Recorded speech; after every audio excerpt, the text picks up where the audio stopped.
वाह क्या आईपीओ है।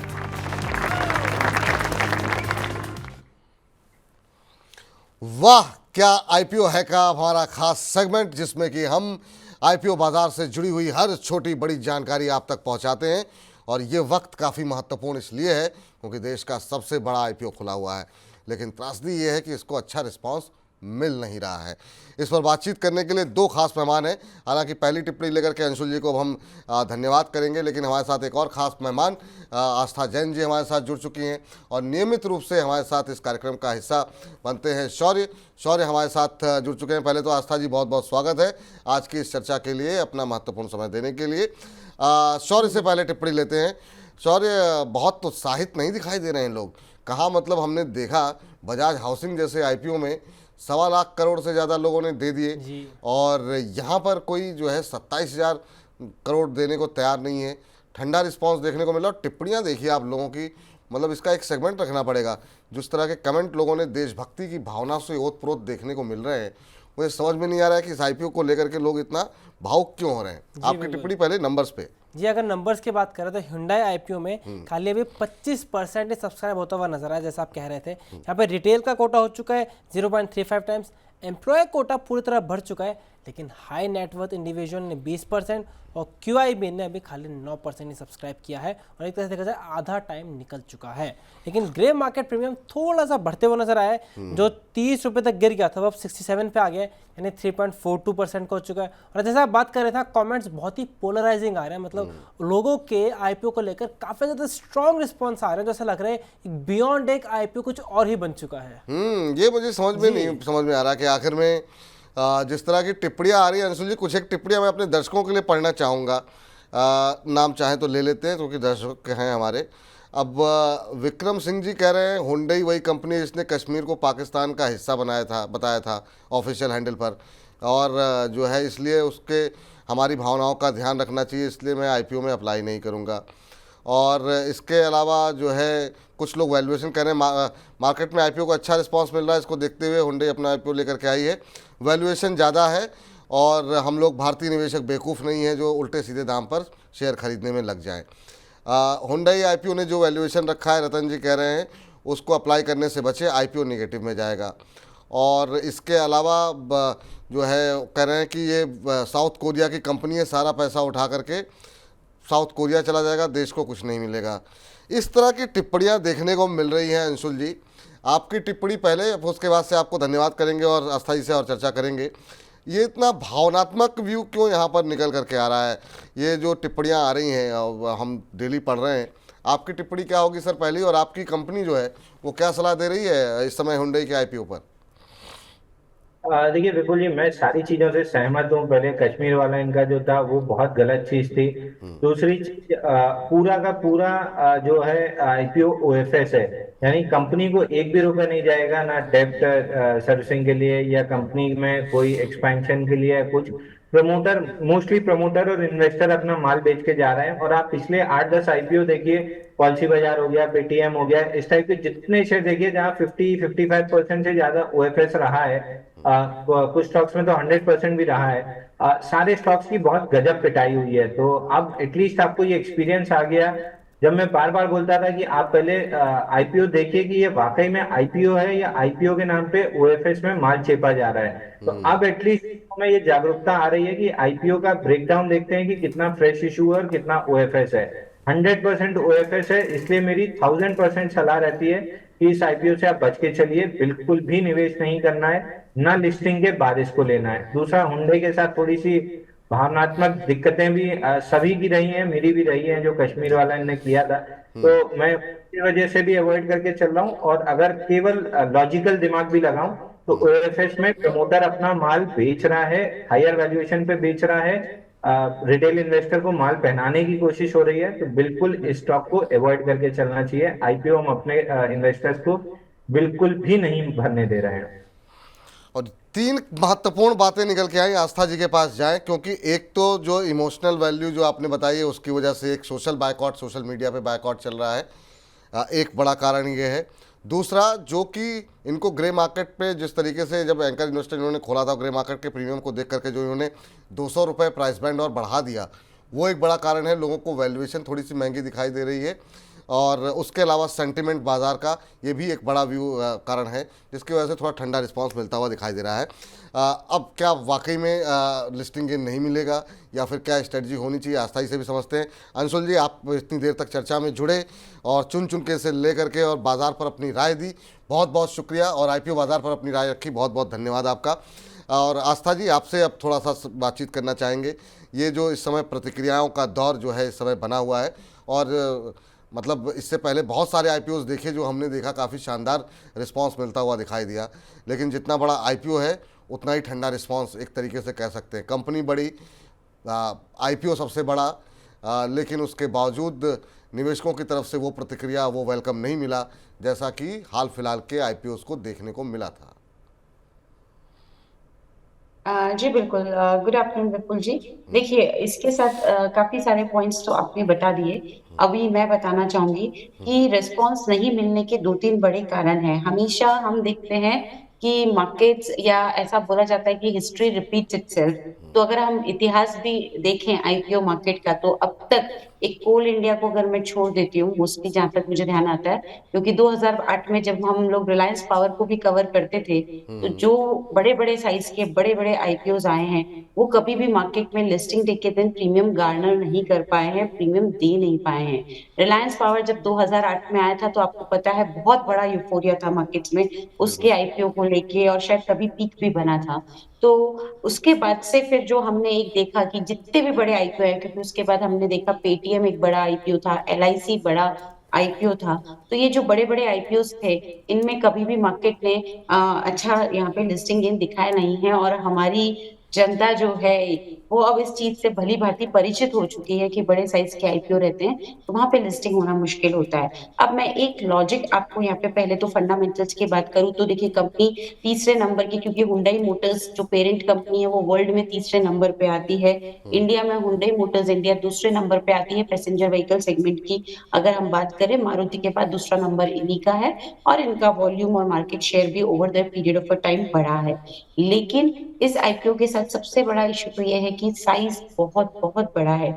मेरे हिसाब से ये IPO पहले कम साइज़ पे आने वाला था, और उसके बाद काफ़ी अच्छा खासा बढ़त हो गई। तो अगर यही यहाँ पे साइज़ अगर थोड़ा कम रहता था, तो उसी से रिलेटिव प्राइस भी कम होती थी, और शायद वहाँ पे हमें वैल्यूएशन में भी कम्फर्ट ज़ोन लिखता था।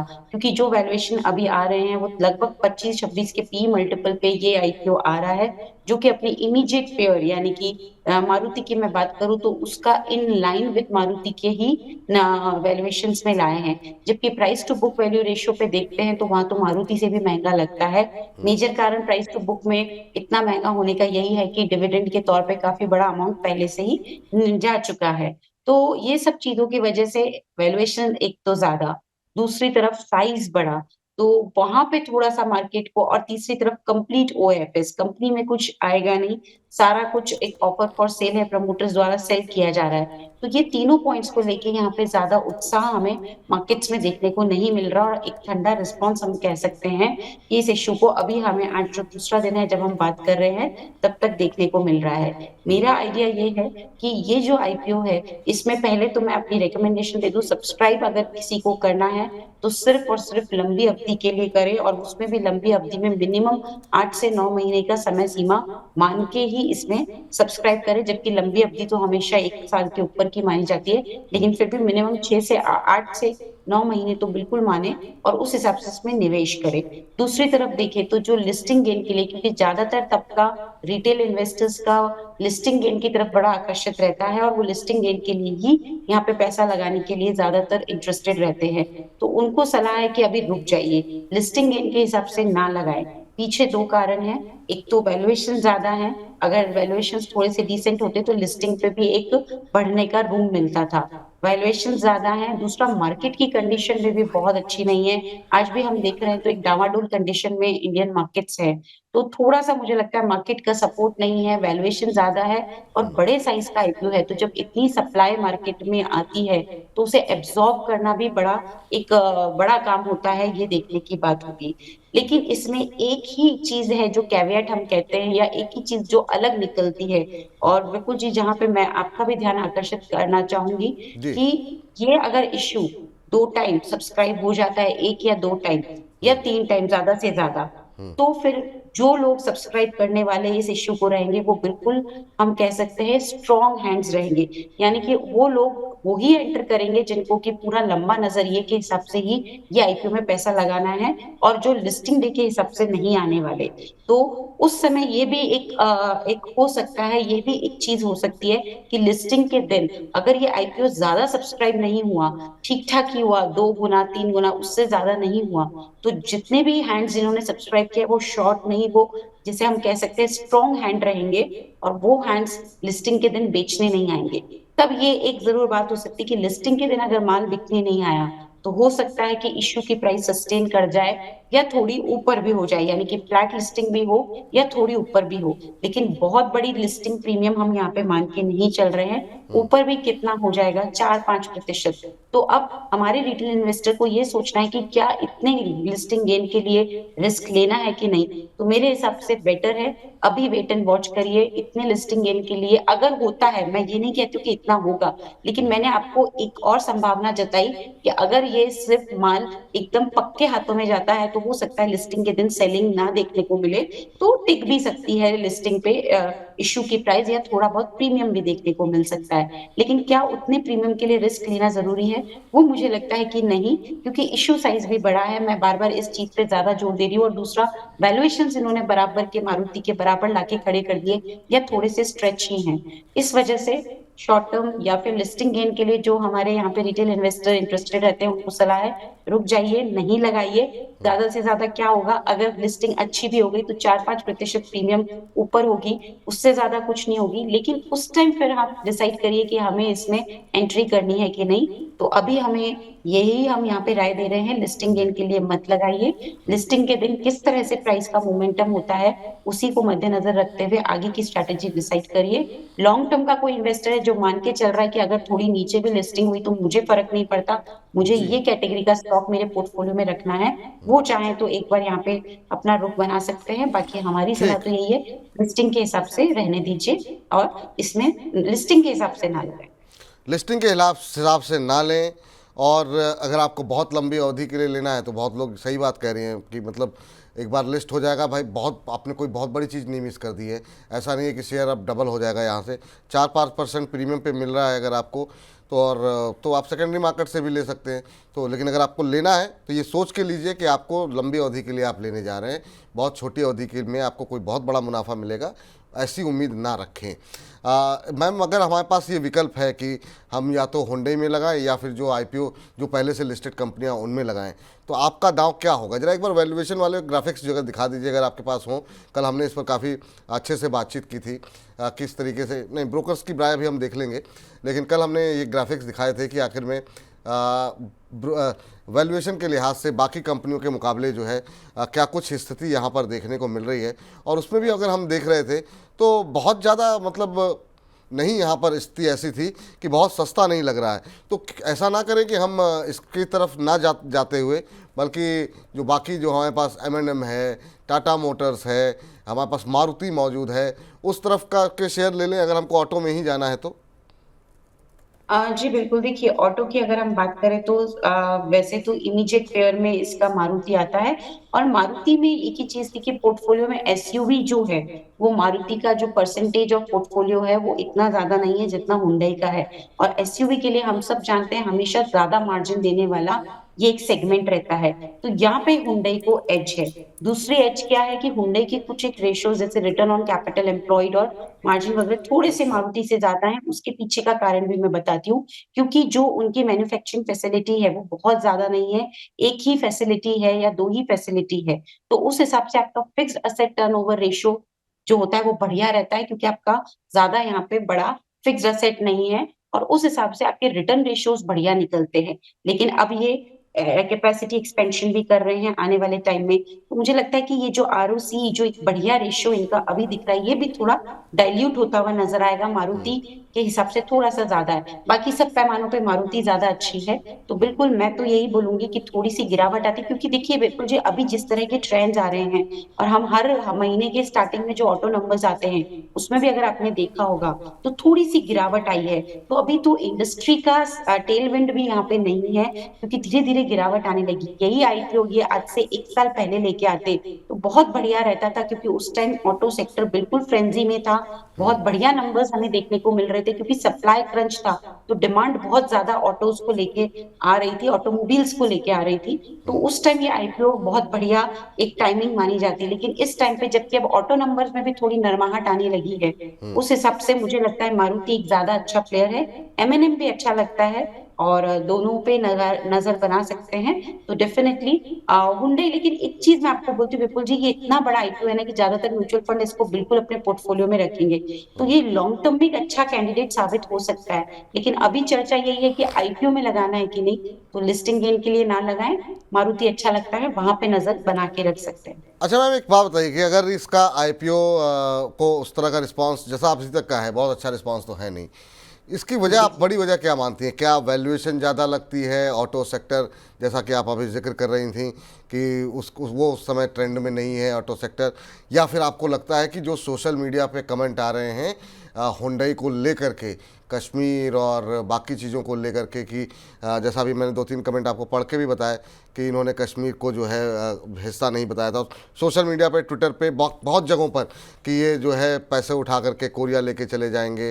एक हमारे दर्शक ने कल ही टिप्पणी की है कि साउथ कोरिया में युद्ध होने वाला है, ये पैसे वहाँ लग जाए। अब पता नहीं किस किस तरह की टिप्पणियाँ आ रही हैं। तो ये जो सोशल मीडिया के अंदर हुजूम है वो एक बड़ा कारण है, वैल्यूएशन बड़ा कारण है, ऑटो सेक्टर जिम्मेदार है, या फिर बाजार में सेंटिमेंट खराब हुआ है वो जिम्मेदार है, या सब मिल करके हुंडई के लिए निगेटिव हो गए हैं? देखिए सबके अपने अपने व्यूज होते हैं, और मैं सभी के व्यूज को यहाँ पे पूरी तरह से कहते हैं कि मैं उनको बिल्कुल नमन करती हूँ, क्योंकि सबका अपना व्यू है। लेकिन मैं अगर एक simple research analyst point of view से बात करूँ तो मुझे लगता है वैल्यूएशन कम आनी चाहिए थी। वैल्यूएशन अगर ये कम करके लाते, क्योंकि आप ये देखिए विपुल जी, पहले विचार यही था, इतने बड़े आईपीओ का साइज का विचार भी नहीं था, विचार कम साइज के आईपीओ का ही था। लेकिन उसके बाद ये आईपीओ का साइज बढ़ा दिया गया, तो वहां पे मुझे लगता है सबसे बड़ा खटका वहीं पे था कि वैल्यूएशन इन्होंने अगर कम किए होते, थोड़ा सा साइज को घटा के कुछ टेबल पे छोड़ा होता इन्वेस्टर के लिए, तो वो एक सबसे बड़ा पॉइंट था। फिर उसमें ऑटो सेक्टर में जो नरमी आई है वो भी शायद थोड़ी सी एक तरफा हो जाती, क्योंकि देखिए ऑटो सेक्टर हमेशा डिमांड में रहने वाला है। आगे आने वाले टाइम में वापस से ये सब चीजें ऐसी हैं कि अभी नरमी में है, लेकिन over the period of time फिर रिकवर हो जाएगा, तो उसमें उतनी दिक्कत नहीं थी। लेकिन मुझे जो सबसे बड़ा कारण लगता है वो ये है कि जो साइज ऑफ आईपीओ इतना बड़ा आया था, ये थोड़ा सा कम रहता था, और ये घटा के ये जो पहले ला रहे थे और वैल्यूएशन थोड़ी कम करते थे, तो इसको बढ़िया रेस्पॉन्स मिलता था। ये मुझे लगता है, ये मेरा पर्सनल व्यू है। तो वो उस हिसाब से मुझे लगता है कि साइज की वजह से, क्योंकि आप जहां पे भी आप बड़े बड़े अगर यहाँ पे बाकी एनालिस्ट से भी बात करेंगे तो सब लोग साइज को लेके थोड़ा सा, सबको एक कंसर्न लग रहा है कि ये इशू का साइज तो बड़ा है और वैल्यूएशन के हिसाब से टेबल पे कुछ छोड़ा नहीं है। तो ये एक मत आता है सबका। तो मुझे लगता है मेजर कंसर्न ये वहां पे निकल के आया है, जिसकी वजह से ये ठंडा रिस्पॉन्स इसको मिल रहा है। लेकिन फिर भी मुझे लगता है कि ये इशू गो थ्रू हो जाएगा, दिक्कत तो आएगी नहीं, लेकिन रिस्क नहीं लें हमारे रिटेल इन्वेस्टर्स, अभी मेरा यही मानना है। और बस उसी वजह से मैं रुकने को बोल रही हूँ, लिस्टिंग गेन के हिसाब से ना करें। चलिए आखिरी की 2-3 टिप्पणियां फटाफट लेते हैं और शौर्य के पास चलते हैं। पहले वारी पे जरा बातचीत कर लेते हैं। कुछ एक अपडेट आई है, एक नया आईपीओ आने वाला है, तो क्या अगर यहाँ ना पैसे लगाएं तो क्या वहाँ जा सकते हैं? शौर्य, क्या कुछ अपडेट है?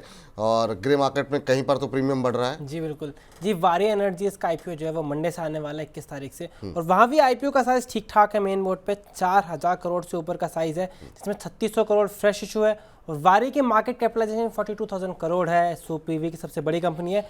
ग्रे मार्केट में कंपनी को भी 90% का प्रीमियम मिलते हुए नजर आ रहा है। चलिए, कहीं तो प्रीमियम अच्छा मिल रहा है, जबकि छोटा आईपीओ यहाँ पर भी नहीं है।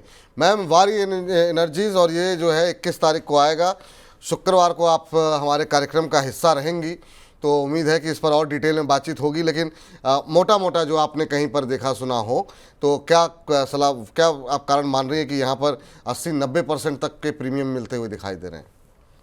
क्योंकि उसका एक कारण विपुल जी ये भी कि शायद इसका साइज भी कुछ बड़ा होने की या यहाँ पे आईपीओ का प्राइस बैंड बड़ा आने की उम्मीद थी, जो कि अच्छा खासा मतलब वहां पे भी हमने देखा है कि थोड़ा घटक के आया है। तो देखिए अब मार्केट ने कैसे रिस्पॉन्स दिया है। तो मैं यही बात बोल रही हूँ कि अगर आप साइज का थोड़ा सा ट्रिमिंग करते हैं, अच्छा से वैल्यूएशन लाते हैं, इन्वेस्टर के लिए टेबल छोड़ते हैं, तो हमारे इन्वेस्टर्स तो यहाँ पे बैठे ही हैं मार्केट में अच्छी अपॉर्चुनिटीज में लगाने के लिए। तो वही चीज बारी में है। मुझे लगता है कि इन्होंने यहाँ पे वैल्यूएशन भी बढ़िया किया है और टेबल पे भी छोड़ा इन्वेस्टर्स के लिए, और इसी वजह से इस आईपीओ में एक बहुत बढ़िया फ्रेंसी या फिर फैंसी अभी से हमें देखने को मिल रही है। बढ़िया आईपीओ रहेगा, प्लस इंडस्ट्री का सहारा भी यहाँ पे रहेगा। एनर्जीज का आईपीओ है तो इंडस्ट्री टेलविंड भी स्ट्रांग है। तो मेरे हिसाब से ये आईपीओ अच्छा परफॉर्म करता हुआ नजर आएगा।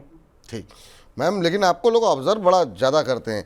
फिरोज अंसारी साहब कह रहे हैं मैम ने लास्ट टाइम रेड कलर की ड्रेस पहनी थी तो हम लोग थोड़े से डर गए थे, आज मैम ने ग्रीन कलर की ड्रेस पहनी है और लेकिन बाजार नीचे गिर गया है, तो ये और हम लोगों को अच्छा लग रहा है। तो ये मतलब ये छोटे छोटे ऑब्जर्वेशन भी आपके बारे में लोग काफ़ी करते हैं। मैम, बजाज हाउसिंग को लेकर आज काफ़ी सवाल है, क्या फ्रेश एंट्री करनी चाहिए कि नहीं करनी चाहिए?